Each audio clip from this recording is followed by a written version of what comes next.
Ladies and gentlemen, a Treasury tsunami is on the horizon, and it's crucial that we prepare ourselves. The US government's love for borrowing and spending money has spiraled out of control, leading to an astronomical national debt. To fund this deficit, the US Treasury is issuing bonds like never before. Since the debt ceiling was suspended in June, the US Treasury has gone on a borrowing spree, accumulating a whopping $1.2 trillion of debt in just 1 month. This surge in borrowing is keeping the economy afloat, but it's also driving inflation to stubbornly high levels. Congress continues to spend money excessively, even as the Federal Reserve raises interest rates. Janet Yellen, the Treasury Secretary, is about to boost quarterly borrowing to $1 trillion, significantly higher than the previous estimate. This means $1 trillion will be sucked out of investors and pumped back into the economy from July to August. The situation is worrisome as major buyers like Japan and China are selling their US Treasury holdings. The only way to sell this debt now is to offer higher yields, which will further strain the economy. The danger doesn't end there. Deficit spending is becoming a crisis.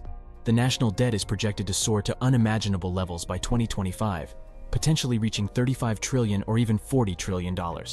The Congressional Budget Office estimates an annual deficit of $2 trillion for the next decade, but this number is likely to be surpassed.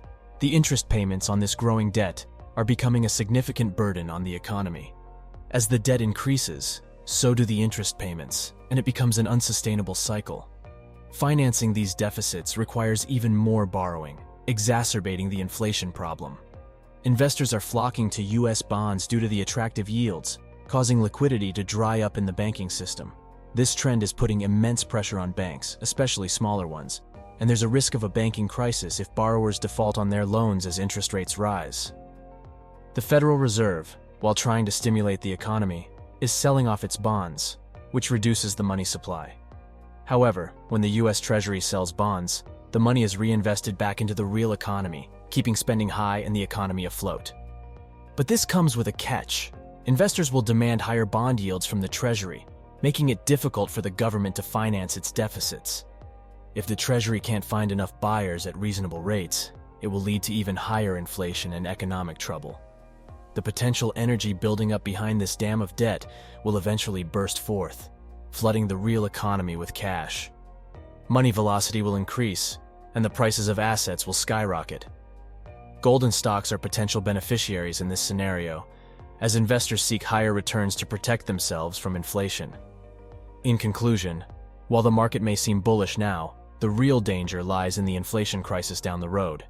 It's crucial to stay vigilant and allocate wisely to protect ourselves from the looming Treasury tsunami. Thank you for watching, and remember to like, subscribe, and share your thoughts in the comments below. Stay safe and informed as we navigate through these uncertain times.